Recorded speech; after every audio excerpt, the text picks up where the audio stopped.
সংগৃহীত তথ্যভিত্তিক লেখা একটি কবিতা।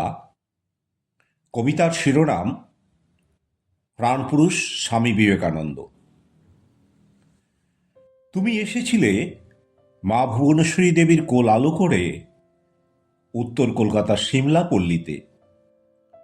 ছোটবেলার শত অভাব, প্রতিবেশী আত্মীয় স্বজনদের বিরোধিতা পারেনি তোমার মানবিকতাকে দমিয়ে রাখতে।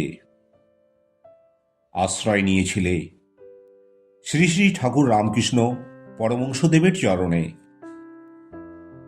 তার দীক্ষায় দীক্ষিত হয়ে পেরেছিলে তার সুযোগ্য শিষ্য হতে। তুমি চেয়েছিলে ভারতবাসীর কল্যাণে ভারতের জাতীয়তাবোধ আর হিন্দুত্ববোধের অন্তর্নিহিত ভাবকে তুলে ধরতে বিশ্বের দরবারে।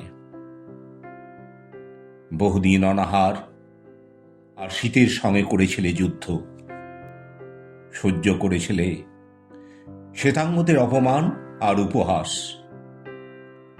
তবুও প্রতিকূল পরিস্থিতিতে কখনো ভেঙে পড়নি তুমি।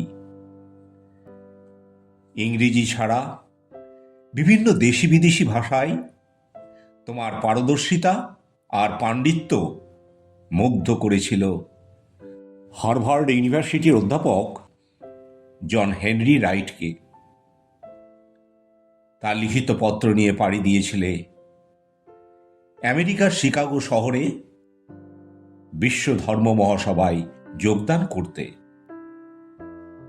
পথে হারিয়ে ফেলেছিলে সভায় প্রবেশের জন্য প্রাপ্ত চিঠি। বহু কষ্টে দিন রাত্রি কাটিয়েছিলে রাস্তায়। তারপর কমিটির এক সদস্যকে মুগ্ধ করেছিলে তোমার পাণ্ডিত্যপূর্ণ কথাবার্তায়। তিনি নিশ্চিত করেছিলেন তোমার অংশগ্রহণ ধর্ম মহাসভায়। বিশ্বের বহু দেশ থেকে আগত পণ্ডিতদের মুগ্ধ করেছিলে তোমার পাণ্ডিত্যপূর্ণ বক্তৃতায়। তোমার এই সাফল্যে নিজেকে করেছিলে নিজের কাছে প্রসারিত, কিন্তু তাতে তুমি বিন্দুমাত্র হওনি অহংকৃত। তুমি বুঝতে পেরেছিলে নারীদের কল্যাণ আর সহযোগিতা ছাড়া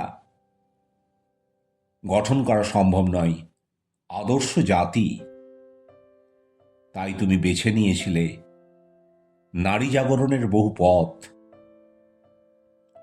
তুমি দেশের যুব সম্প্রদায়কে খেলাধুলায় করেছিলে প্রলুব্ধ। তাতেই তারা হবে সুশিক্ষা আর সুস্বাস্থ্যের অধিকারী। যুবকদের আত্মবিশ্বাসকে করতে চেয়েছিলে জাগ্রত। গ্রহণ করতে উৎসাহিত করেছিলে প্রাচ্য আর পাশ্চাত্যের ভালো দিকগুলি।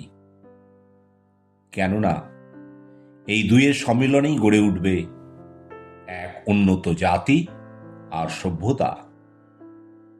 তুমি হলে আমাদের ভারতবাসীর প্রাণ পুরুষ, বীর সন্ন্যাসী স্বামী বিবেকানন্দ। কলমে ও কণ্ঠে রবীন্দ্রনাথ সরকার।